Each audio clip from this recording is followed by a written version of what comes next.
Shri Triveni school చంపాపేటలో kindergarten విద్యార్థుల కోసం నిర్వహించిన క్రీడోత్సవ్ 2025 కార్యక్రమం ఉత్సాహభరితంగా ఆనందోత్సాహాల మధ్య ఘనంగా జరిగింది. చిన్నారుల చలాకీతనం, తల్లిదండ్రుల ఉత్సాహం ఈ వేడుకకు ప్రత్యేక ఆకర్షణగా నిలిచాయి. ఈ కార్యక్రమానికి Sri Triveni group of schools director, correspondent K Govardhan Reddy ముఖ్య అతిథిగా హాజరై విద్యార్థులను ప్రోత్సహించారు. పాఠశాల ప్రిన్సిపల్ ఎం శారద, ఉపాధ్యాయ బృందం, తల్లిదండ్రులు ఈ కార్యక్రమంలో పాల్గొన్నారు.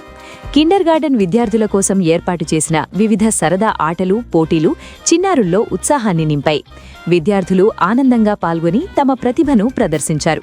పోటీల్లో విజేతలుగా నిలిచిన విద్యార్థులకు బహుమతులు అందజేసి ప్రోత్సహించారు. అలాగే తల్లిదండ్రుల కోసం నిర్వహించిన ఆటలలో వారు చురుకుగా పాల్గొని బహుమతులు గెలుచుకున్నారు. ఈ కార్యక్రమం ద్వారా విద్యార్థుల్లో క్రీడా స్ఫూర్తి, ఆత్మవిశ్వాసం పెంపొందుతుందని నిర్వాహకులు తెలిపారు. క్రీడోత్సవ్ 2025 చిన్నారులకు మధురమైన జ్ఞాపకంగా నిలిచిందని పేర్కొన్నారు.